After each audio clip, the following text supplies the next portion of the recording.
you're joining us from.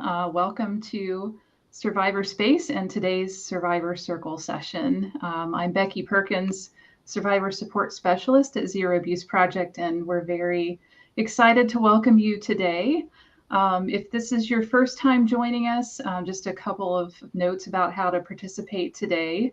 The live stream, as you're seeing, is on a small square on the Survivor Circle page.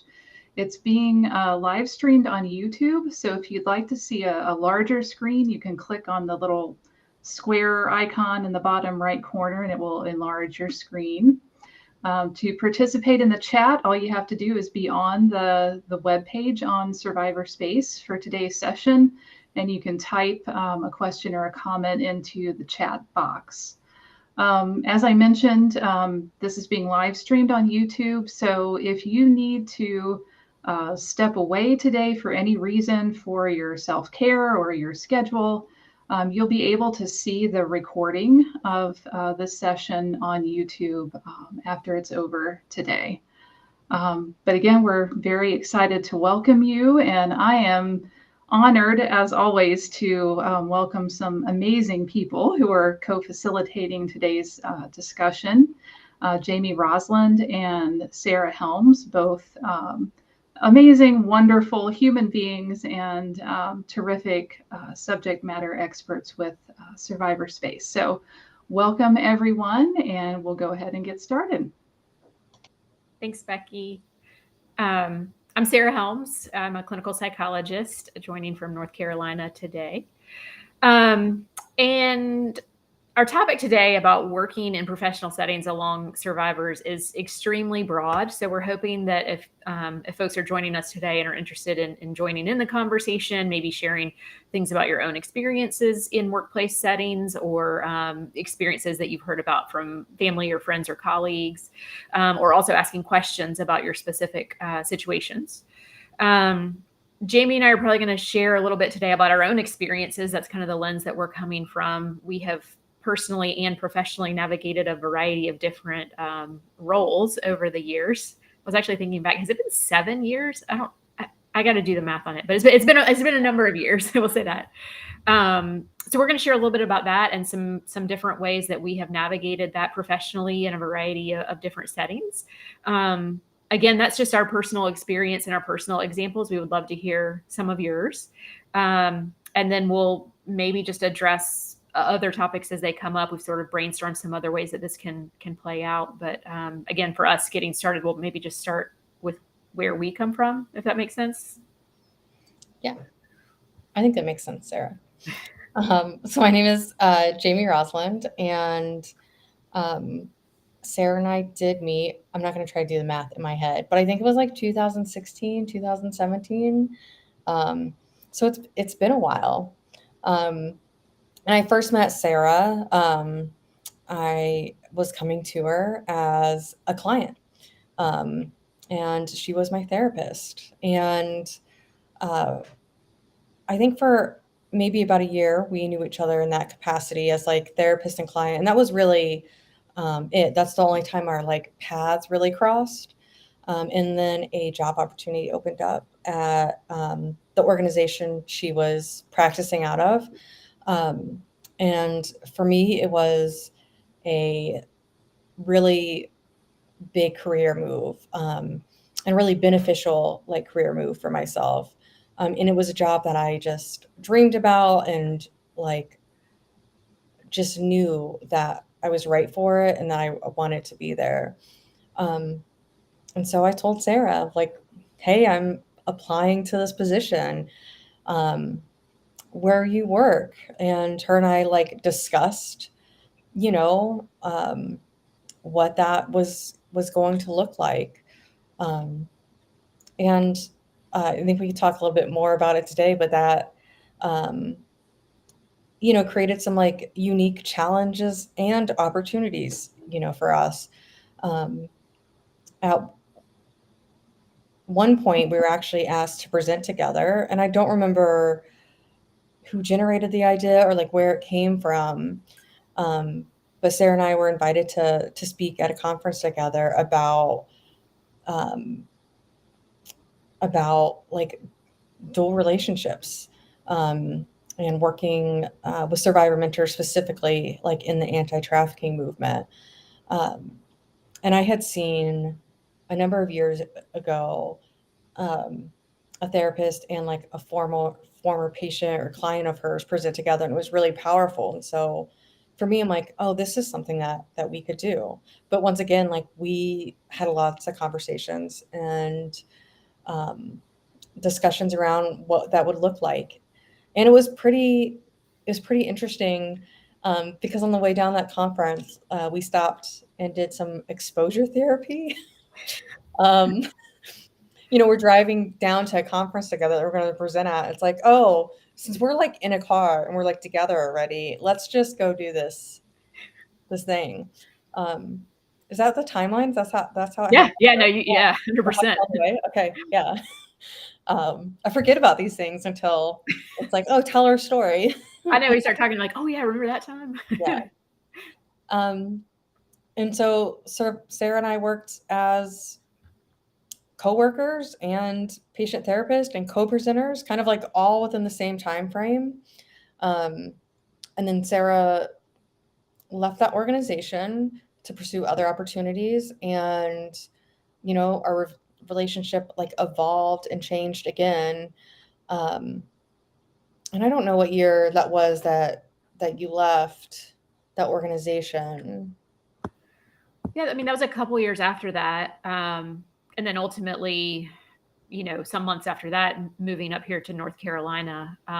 So like over a course of 6 months or a year, we were sort of in that gray zone of like, I'm still living in Florida, I'm still practicing in Florida, but I'm not seeing you anymore at that point. But we're still working together on a number of projects where we're collaborating, right? Yeah. And so Sarah moved to North Carolina, and I was in Jacksonville, still with that organization, and we ended up presenting together again out in Colorado. That was a super fun trip. This was all, I guess I'm just like thinking in terms of like, it was before 2020, or what, it was 2020. It was February 2020. We presented together. Like it's the March, I guess, is the like before and after. So we went to a conference together when that was like happening all the time, and there weren't these virtual options. And we did our presentation, and we've since evolved and grown that presentation over the years, but so has our relationship since we first started giving that presentation. And Sarah and I are now at the point where we're like colleagues and friends.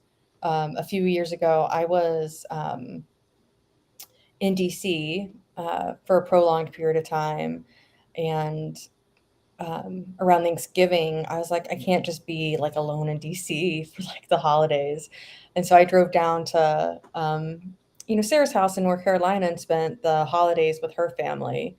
And so from, 2016, 2017 to, I think that was in 2021, to where we're at today, like presenting again, our relationship has had many hats and has evolved and grown. But I think the theme and the constant throughout it is us continuously just having conversations about what that looks like. Yeah, absolutely. So I guess in summary, I mean, the nature of relationships we've had have been purely as a provider and a client, and then transitioning to provider client, plus you're also simultaneously a colleague in the work setting where we are both working physically together in an office space, then transitioning to no longer therapist role, but overlapping professionally in the same city on projects, conferences, presentations, various projects, right? Then me moving away, us, continuing to present together, moving, continuing to be friends. I mean, there's been so many different iterations, I guess. And the first time we did this presentation, kind of openly talking about this and sharing how we chose to navigate the complexities of this, I honestly didn't know. I mean, if there are any other mental health professionals joining today, I think in my training, I had no preparation for what this could or should look like, other than just sort of pretty hard line, like you have to avoid these dual roles, and this is an ethical dilemma because of all these things that could happen. And to be clear, this is not the same relationship that I would have with every client, or maybe necessarily any other client. It was such a unique experience. Ethically back there at the time when you're talking about, Jamie, when you were wanting to come into that job opportunity, we really grappled a lot with what would it be like? What would it be like if we continued working in this therapy relationship? Because that wasn't a guarantee. We talked about what if you transferred to another therapist or moved to another practice outside of that organization, and trying to find the specific things that you needed. So we definitely discussed and explored a lot of that before finally sort of coming to the conclusion that this could work, and these were the reasons why we thought it could, and why we thought that ultimately it was ethically the best decision for both of us. So it's certainly not something that we ever took lightly. I think also just throughout the nature of our therapy work, as well as the nature of our professional work, is very much grounded, I think, in values and ideas about shared power, and the idea that we never had a relationship where I was hierarchically sort of telling you how it's going to go, or and not all professional relationships are like that, and it might have been different too if coming on board to the organization, if I had been in a position where I would have been your boss, or like there's lots of other ways this could have gone, like I said. But just really us acknowledging the complexities and actively, frequently discussing the ethical implications, the power dynamics, the ways to do it well. And then absolutely figuring out when we stumbled, when we hit a snag or something that we didn't anticipate, okay, now we need to talk through this, and how do we adapt and change? Because I think that it was constantly an evolution.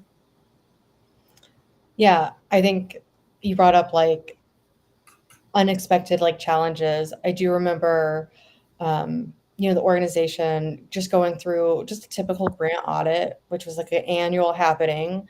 And my file was randomly selected for that audit. And so the like grants manager, who had never known,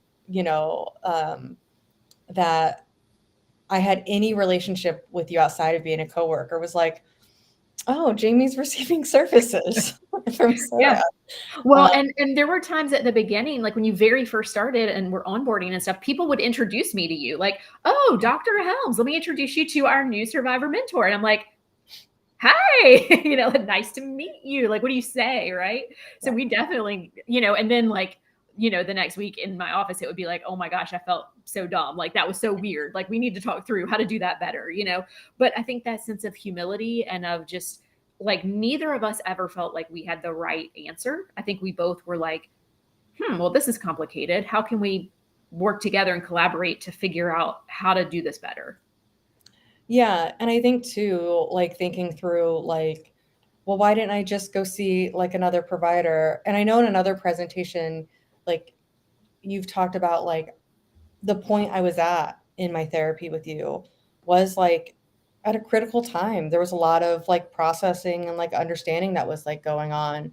And for that reason, was it a good reason? Like probably not a good idea for me to like start with someone new. But I think too, at that time, there weren't, I think, a lot of like trusted and like qualified like providers who were really doing therapy well for survivors in the area.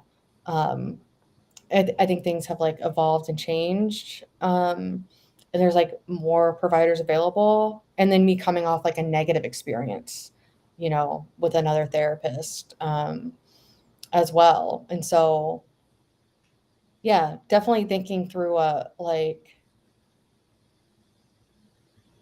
dual, like, I think there is something to like dual relationships, I guess should be avoided if they can be. And my hands are off screen, so there was like some air quotes there. Like should, air quotes, be avoided. But sometimes there's not ethical ways to avoid them. Um, you know, it could have been I just didn't apply for that job, or I didn't accept it if it was offered. or, Sarah could have decided I needed to see another provider, but who would I have seen? And would they have been a good provider for me? And just beyond like people who are like qualified to work with like survivors, just even like beyond that, like the right fit, like, which is just a general kind of like therapy concern and not like super specific to like survivorship. Um, but there weren't like any other clear, like ethical, like right answers. And so for us, we had to figure out, all right, well, this is the path forward, and how do we do it, and how do we do it well? So. Yeah. I think there were some things about this particular professional role that are maybe unique or different, right? So we're talking about a relationship where my profession is directly related to providing services. And at the beginning of the relationship, your role in that was a receiver of services. And then the professional setting that we transitioned to was one where your job role was specifically related to your survivorship. And that was an open part of the role as a survivor mentor and a survivor advocate. You were openly using those experiences to inform the work, right? There are plenty of other examples of jobs where the survivorship may or may not be, first of all, it may or may not be known to the other colleagues. It certainly may or may not be relevant. So there could be folks joining us today who are like, well, this is all well and good, but like I am a banker or an attorney or, a chef, or I don't know what, like there's 1,000 million jobs, whatever, that you might be a survivor and saying like, yeah, I'm a survivor. And that's, I'm open about that. I maybe use that in other areas in terms of advocacy or, in some way in this movement, but it's not directly related to my profession. But then people in that profession may be aware because I'm openly using it in other arenas. Right. So there's just a lot of different ways I think that it can look. And I'm not sure that there's any 1, 2, 3, or 10 ways that it needs to look or that it should look, right? Like it really is so unique, I think, to the roles, to the people involved. But I guess thinking in terms of what are the key ingredients in a work environment, and again, not just limited to ours. I feel like, as we said at the beginning, that idea of power dynamics is really critical. That when you're interacting, approaching, working together alongside with a survivor of any type of trauma, but certainly of sexual trauma, that awareness of how power dynamics can really play out in ways that are extremely triggering, that can be re-victimizing. And I think that was a very unique element of our work relationship that we made sure that, I mean, sometimes we swung the pendulum so far of like, thinking like maybe over discussing stuff to the point that it was like, okay, it's fine. Like we're good. We got it, I don't know what other, like if you were to say that some of those key ingredients that you feel like make professional settings a successful and a safe place, what else would you add to that list? I think obviously the power dynamics is a huge one.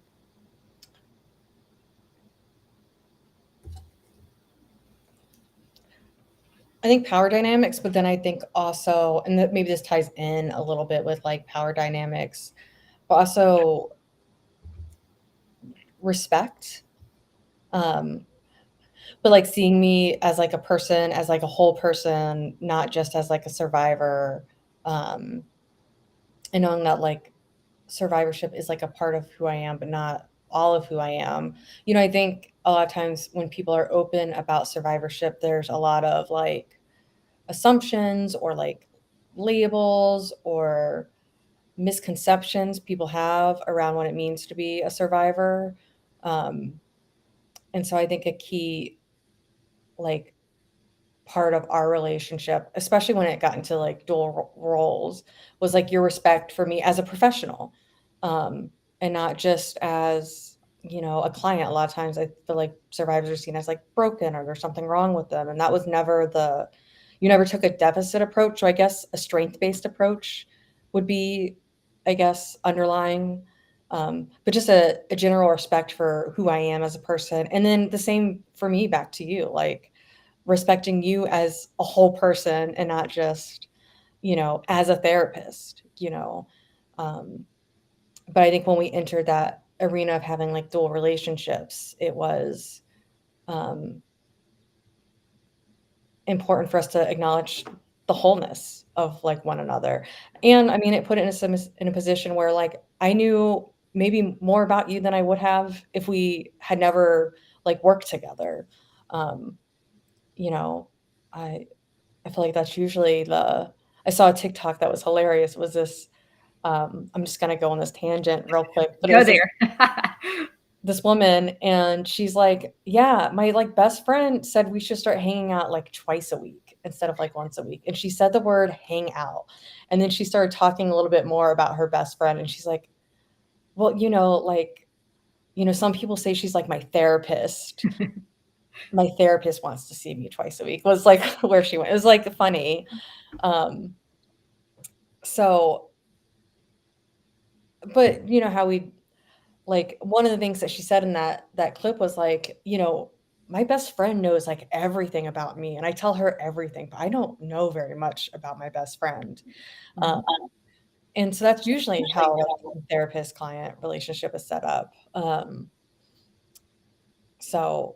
when you start working together, you start knowing a lot more about one another.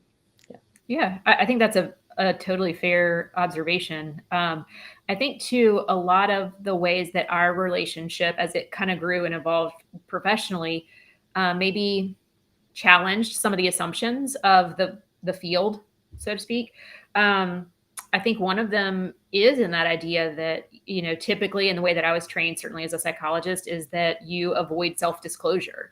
And I think you hit the nail on the head. Like as soon as you started working in that environment, you were seeing me eating my lunch or, going out for an after hours event with colleagues. I don't usually drink alcohol at the office, but if the whole group goes out to a dinner party or a wine event or something, like, I guess I'm gonna have a glass of wine because like that's normal for the setting. We really discussed a lot of that though, of like, how is this going to be like, what would it be like for you to see me in a different setting? Should I avoid attending some of these events? Would that like me making sure that you're going to feel comfortable with that and vice versa? And then as the therapeutic side of that sort of shifted away and we increasingly were being offered job opportunities and working in a more professional setting more exclusively, obviously that kind of shifted too, but even like, I mean, Facebook, that's another thing that comes to mind, right? Social media stuff. So when you join, like I as a rule, I do not engage on social media with clients. But I do engage with my colleagues.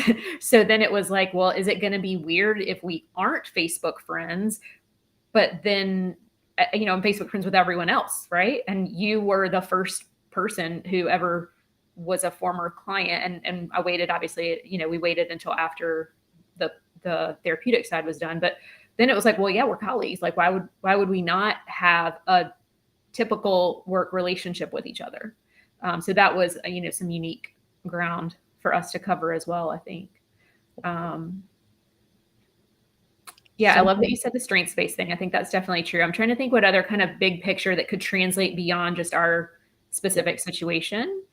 I think another topic that we've talked about a lot before is the idea of like double standards in a workplace and the way that a lot of survivors, especially if they're in a setting where they, they are using their survivorship as part of the role, like a survivor advocate or mentor.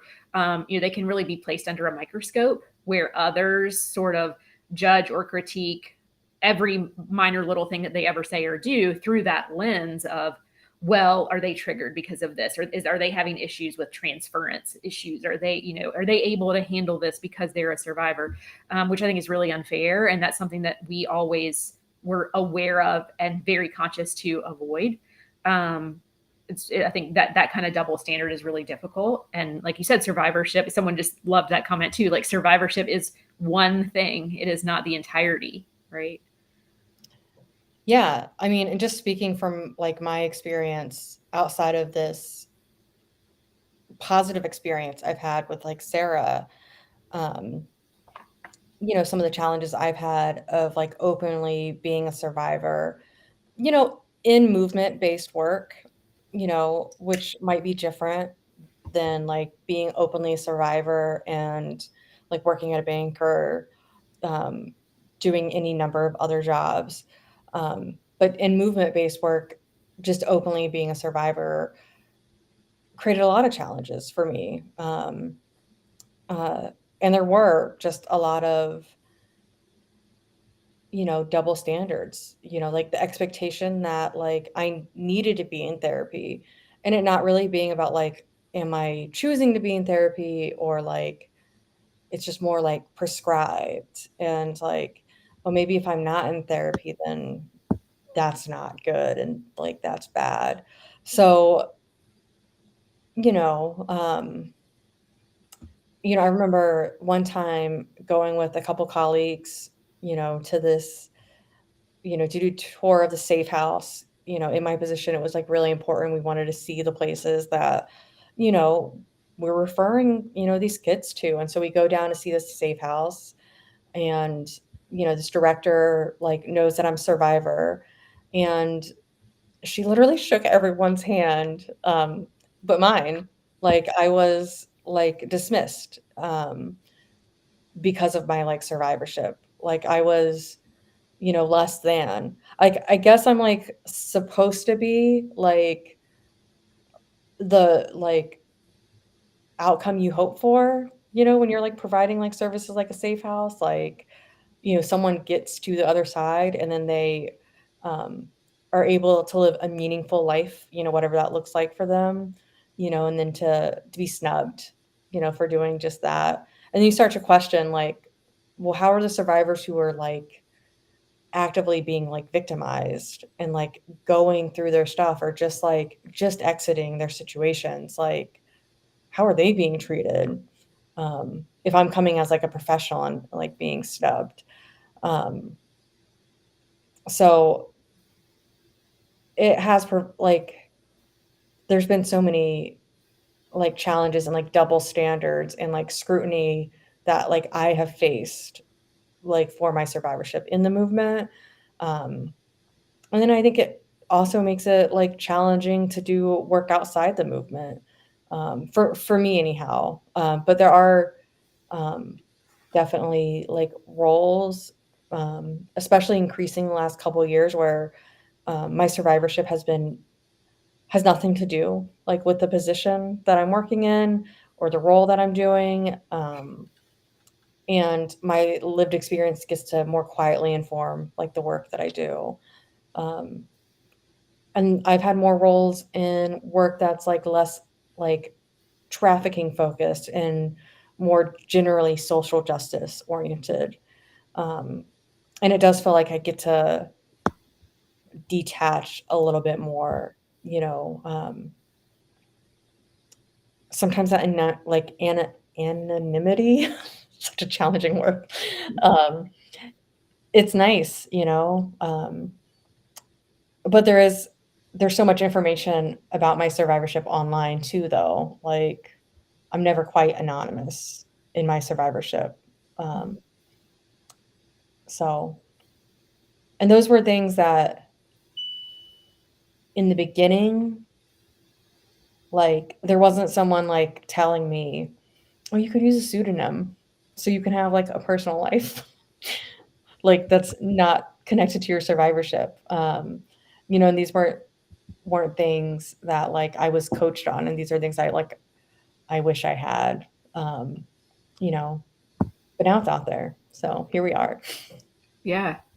We've got some great comments coming in from the chat, so I'm just going to pop over there for a second. We had some support early on with folks kind of just appreciating seeing one way that this can look different because, as we said, it doesn't always look this way. Someone else mentioning just about that scrutiny that you're speaking on, Jamie, and that even when the job isn't related to being a survivor, going ahead and disclosing as part of destigmatizing, which I love. And I think that destigmatization is a huge part of what we really actively were working on throughout these discussions and negotiations about our relationship. And for me, I'll say, as a therapist, I think the way that I was trained was honestly deeply rooted in stigma. If I can be totally honest, I don't know if I've ever said it quite that directly. We've talked about this in a number of conferences, but I think the idea that, well, first of all, those power differentials, right? The idea that I would be in a position to tell you whether you're allowed to continue coming for therapy or not, whether you're allowed to apply for this job at the organization where I work or not, like that's deeply rooted in some power dynamics that I think are problematic. But moving beyond that, I think the idea that anyone ever knowing that a person has been in therapy before is automatically potentially dangerous or stigmatizing, right? Like, I think anything that I do that communicates to you, like, gosh, are you sure that you want to tell people you're in therapy? Like, yikes, do you want people to know that? Like, I'm kind of implicitly telling you basically, like, this is something to be ashamed of. Like, this is something that you shouldn't have done. Now, obviously, I would never go in any public or private forum and discuss people's private information, personally or professionally. But the idea that I somehow know better or that I would try to influence you in that way, I think it does relate back to that idea that there must be something fundamentally wrong with the survivor or the client, because the therapist would know better, right?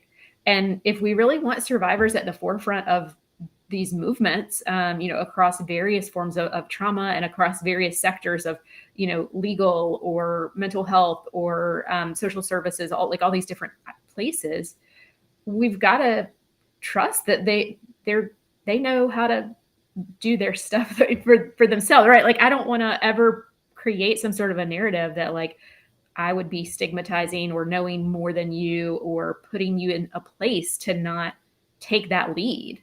And do it the way that you know is going to be best for you. So yeah, thank you for that comment. I wish that these anonymous usernames, I'm like anon user 567, like great comment. Another comment that we had was about what sounds like to me a really potentially re-victimizing situation with a colleague.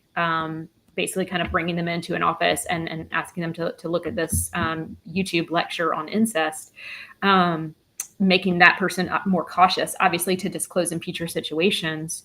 I think that tokenized survivorship, I think, is a thing that we also have talked about a lot and something that we have both seen in a variety of personal and professional settings. I don't know if you want to speak to that at all, but to whoever that user is, I'm so sorry that you had that experience because that's obviously horrific.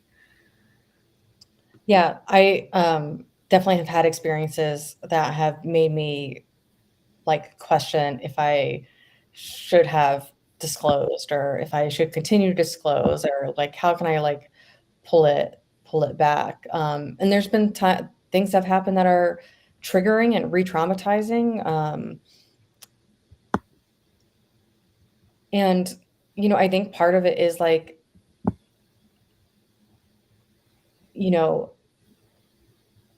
there's the like, oh, we think you're like broken and incapable, except like we want to use your like story though to raise money. Or we just like want you involved so that we can say that like a survivor was involved. And so there's all sorts of like work that like seems like legitimate, but then is really just like tokenizing. And I think that's really like damaging to survivors and to the movement. And it shows up a lot in fundraising and like, I would say like awareness campaigns where there's just a lot of like gory trauma like details that like I don't think serve the survivor like sharing the information, and I don't think it serves like the audience or like helps raise awareness either. I think those kinds of stories just shut people down. The person sharing the story and like the audience listening. I had a colleague at one time who I think reframed things for me in a way that was helpful. you know,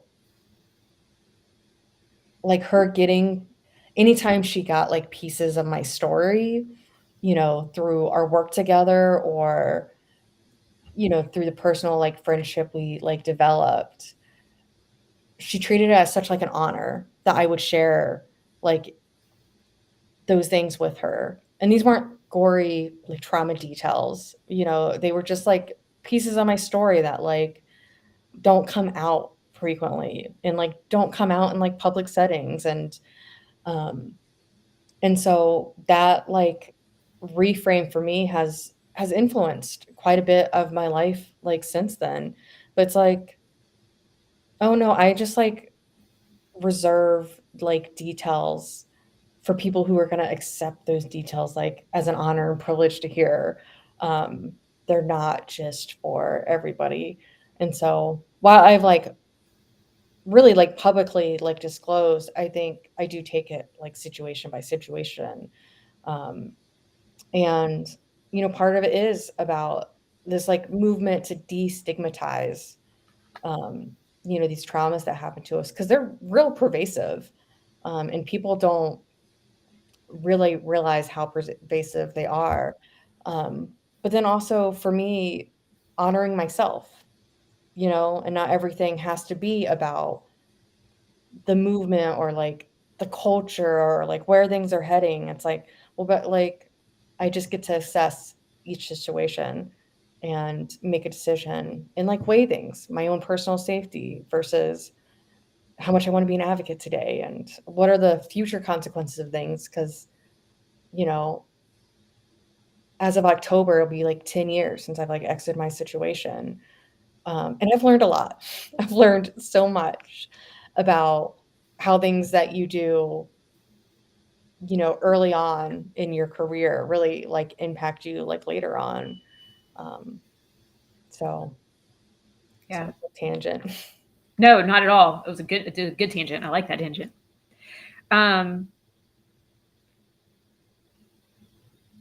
I think maybe we had a couple other bullet points on our brainstorm list to discuss, but I think maybe where you were leading there is a good transition into the idea of one of the questions that we have been asked in the past, giving presentations about these topics, is sort of how or when is it okay to talk to a survivor in a professional setting about their story? And I think clearly you're hitting on some of the key points there, right? Like this is something that if it is going to occur and if it's appropriate, it would be within the context of a safe and trusted relationship, right? Like day one that I meet you would not be the appropriate time in a workplace setting to ask for anything other than like, what's your name? Like, let's get to know the work role, right? But there's so much in the culture and climate around how we value or devalue people, right? And so the colleague you're mentioning who really cherished and saw it as a gift and communicated to you very clearly a level of respect and of gratitude and of the way that your story and your information and your experience could be used in positive ways for growth, right? Not just for the like gory trauma porn detail, right? Like for like, this is valuable and you are a valuable person. And the way that we're using this together to collaborate on this work project, especially in settings where the survivorship is tightly linked with, with what's going on professionally. I feel like those are really important to helping people to feel safe and to know that you're not asking because you're being voyeuristic. You're asking because there's value in the experience that a lived experience expert or a survivor or a subject matter expert is bringing to that professional role. And so when your survivorship is open and relevant, and when there's a culture and climate that is safe and trusting and supportive and valuing, those are some of those key ingredients, I think, for when then talking about one's survivorship could be appropriate. Yeah. I think it's, the presentation that we've given, so often, as we ask these questions and we give these like really rigid, like yes or no, true or false? Is it this way or is it that way? Kind of answers to things. And, uh, through, that forced choice, like making someone, through these little, like on your phone, like choose true or false, you know, it brings out this conversation where there actually isn't like a really clear like line down that middle. There's actually a ton of like gray area. And so like figuring out like when it's appropriate to like ask survivors to share information, or like when it's not, or how that information's like received. It's so much about like context. um and I think a little bit about intent, but intent isn't all there is, because intent isn't the same thing as how it like impacts. But there was definitely times, in that role where like I wanted to be asked my opinion about things, not necessarily like, oh, what was your experience with this, but like what insights can you like provide in this situation? um so that might be like a concrete thing, is like maybe don't ask like survivors who are like working in professional roles where their survivorship's relevant to the, um, to the work, like directly, like what's your, like, tell me your trauma around this, but like what insights, that's like a concrete thing to maybe take away, but it's just really all about context, and is that relationship trusting, and like how is that information going to be received, and so many other things. So Yeah, and there's a huge difference between saying, tell me what happened to you, versus saying, based on your lived experience, how would you see this situation? How can you help me? Right? I'm coming to you saying, how can you help me? Because your expertise and your experience is really critical to what I'm trying to learn and figure out. That automatically sets up a power equality rather than a I'm in charge and telling you what to do kind of a tone, right? But based on your experience, I'm trying to navigate this complicated situation, and I'm wondering, how would you suggest that I handle this, or what insights should I be thinking about with that? Like that's an incredibly valuing perspective to say, I value what you're bringing to this professional role, and I want to learn from you. Well, thinking outside of like professional roles too, other than like survivor mentorship, but like let's say you're like open, and we just keep saying bank, so I'm gonna go back to the bank. At the bank. I think it should be a chef this time. Make it a chef. Okay, I'm hungry. And what and like let's say like someone's open with their survivorship, but it has nothing to do with their role. But then someone's really like curious, and not in a voyeuristic way, but maybe they have a family member or a friend who's going through something similar. I think there's still ways like you can approach people, like even in non-professional settings. Context is everything, and like also consent. Like, it might be the first approach isn't like, can you provide some insights on this situation? It might be, hey, I have my own situation going on. Would you mind? Do you have time and space for this? And if it's not now, then do you have time and space for us later? Because I think if you're in a professional role and it's not related to like survivorship, like, then if you're a chef cooking in the kitchen and I'm just trying to get this like manicotti like served, maybe I'm not in the like space for that, but like maybe I could be like later, or maybe a week from now, and like maybe I'm a person who really like, I want that interaction, and I want that interaction to be meaningful, so it helps like someone else.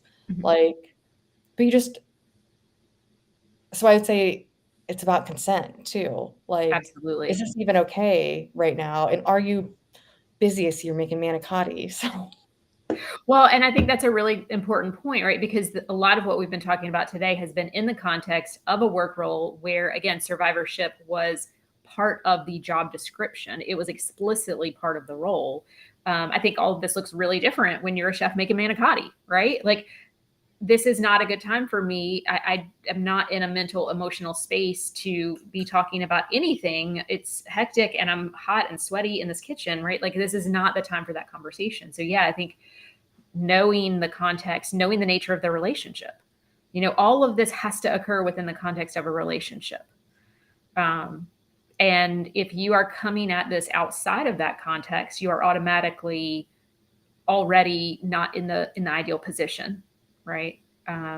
Because really, this is probably something that should not be broached if there's not some level of a relationship there to situate it within. Oh yeah, if like Mark, the new dishwasher, wants to know about my story and he's got this friend, I don't know you, Mark.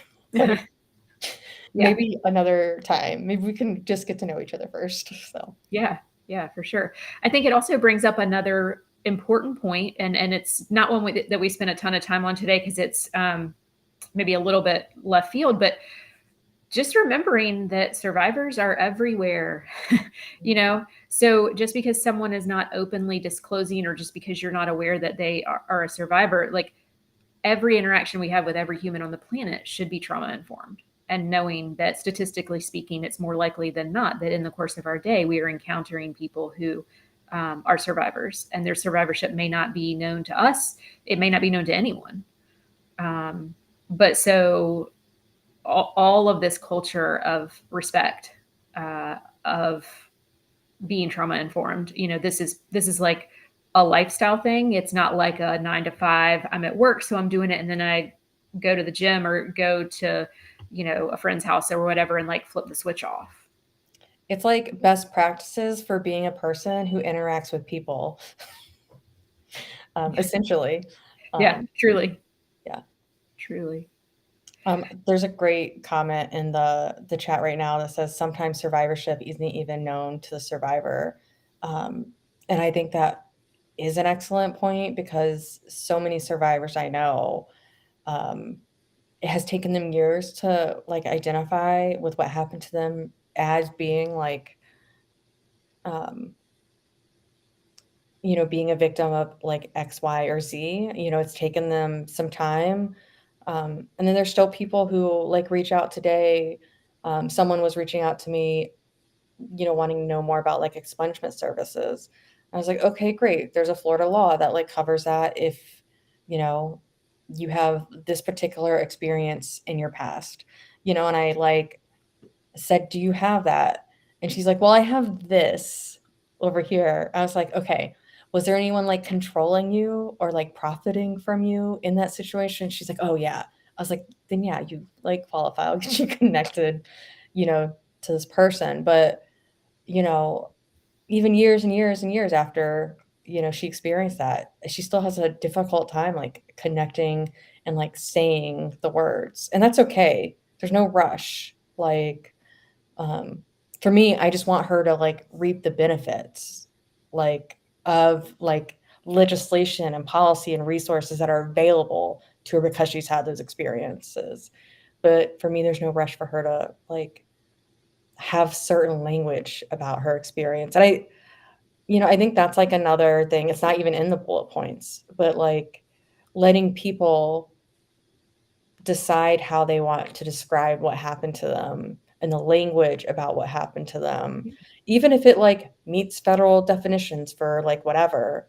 Like for me, the only thing that like I care about that about is just making sure people are able to get connected to resources like that could be available to them. But I think when survivorship is like public, there's this like pressure to like portray yourself or like talk about your story in a way that like embodies like perfect victim mentality. And I think there's also this like cherry picking that happens as well around like we want the stories that like have this like quote unquote perfect victim. And there was another comment earlier talking about a New York Times article and like, survivors of like sexual assault often not like quote unquote putting up a fight.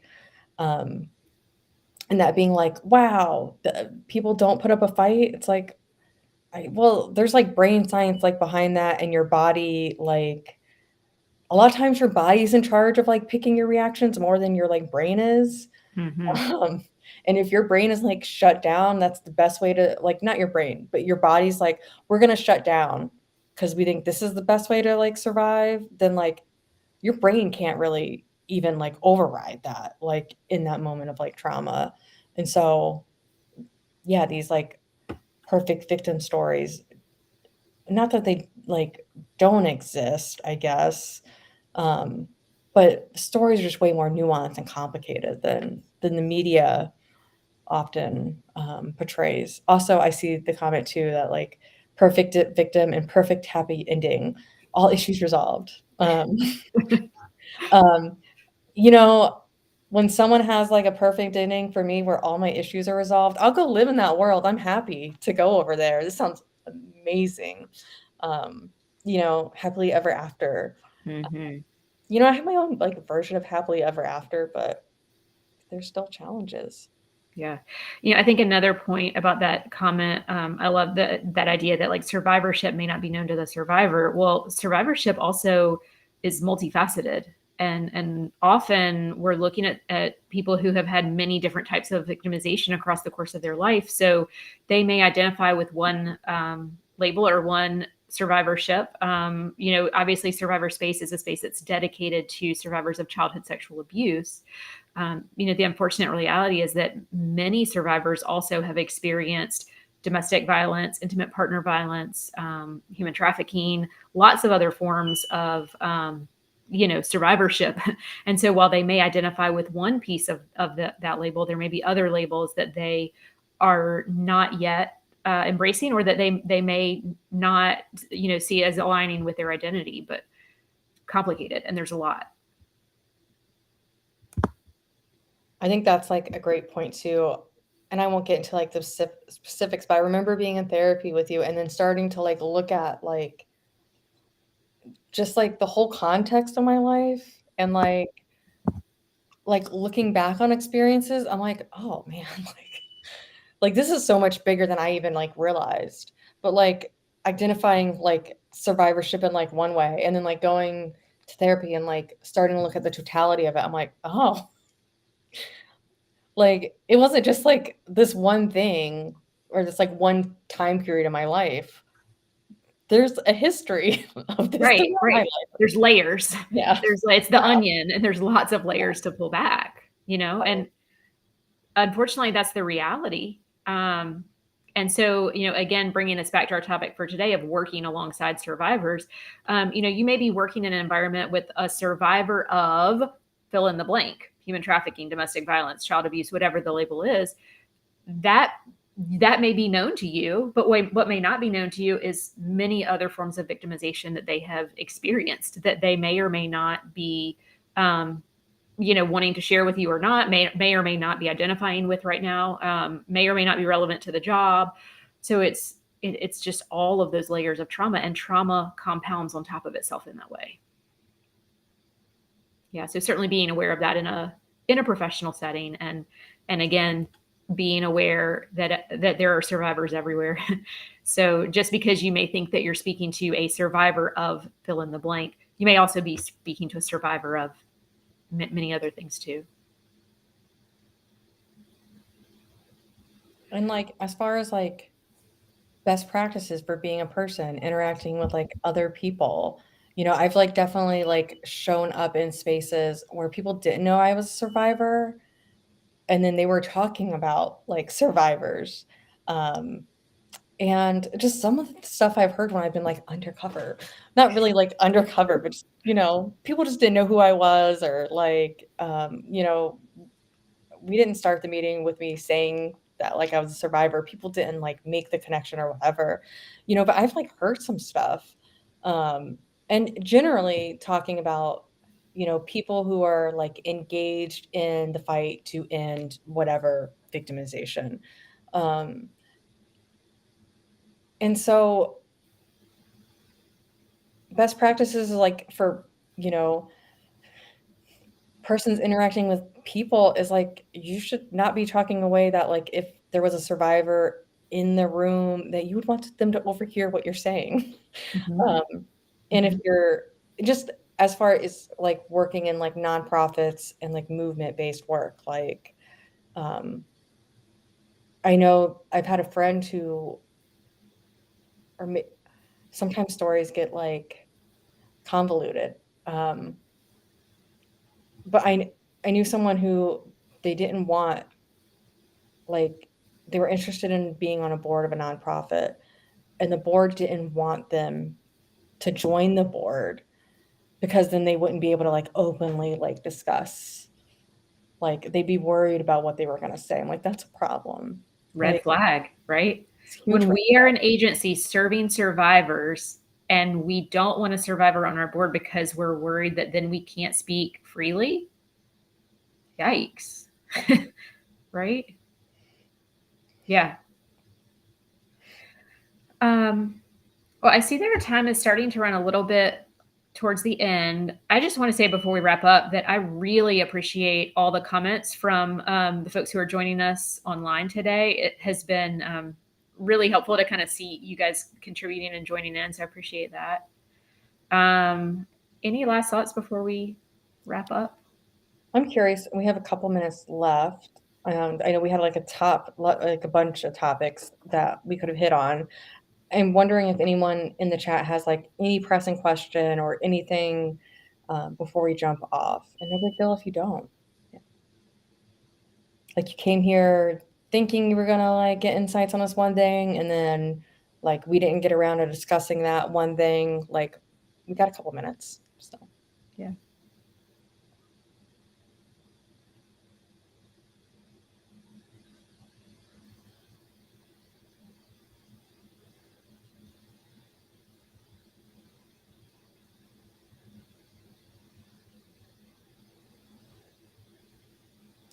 just little awkward silence in case there's any lag.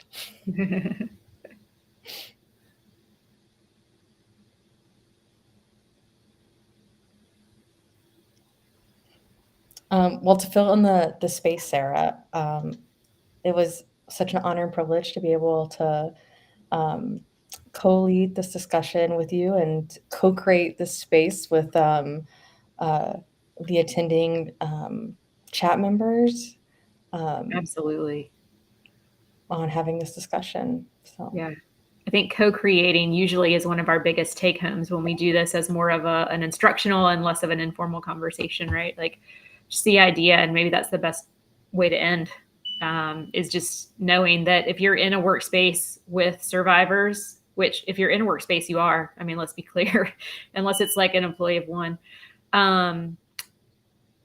co-creating means that power is shared, that we're coming together and we're discussing and we're collaborating and we're building together the climate that we want to see in this space. And I think if you take away one thing, I would love for that to be it, that in a professional setting, when you're working with survivors, you need to co-create that space with them. And then that means that the survivor and any other professional in the room are all treated as equals, and they are all equally creating the dynamics, the culture, the climate, the job description, all of it. Yeah. I see Becky has put a little URL in the chat as well. So I guess we're supposed to say that if you are interested, please consider completing a brief anonymous feedback survey. Thank you, Sarah. It's Becky talking. Yes, if you have just a couple of moments and wouldn't mind to fill out that survey, we would greatly appreciate it. Just asking for your feedback about today, but also if you have ideas or suggestions for topics for future sessions, we would love to hear that as well. We will leave this chat open for a little while. If anyone has any follow-up questions or comments, we'll keep an eye on it. And, certainly we'll have Jamie or Sarah follow up if you have questions that you want to ask. And if you're free next week, we have a couple of sessions coming up next week on Tuesday and Thursday. It's the same session repeated both days, but it's a presentation about the Male Code and Trauma, presented by Rick Goodwin from Men in Healing. So we're looking forward to that. But keep an eye on our Survivor Circles page for all of our future sessions. And thank you so much, Jamie and Sarah. This was a wonderful discussion today. And thanks to everyone who joined and contributed to the conversation. Thank Thanks, you, y'all. Becky. Take care, everyone.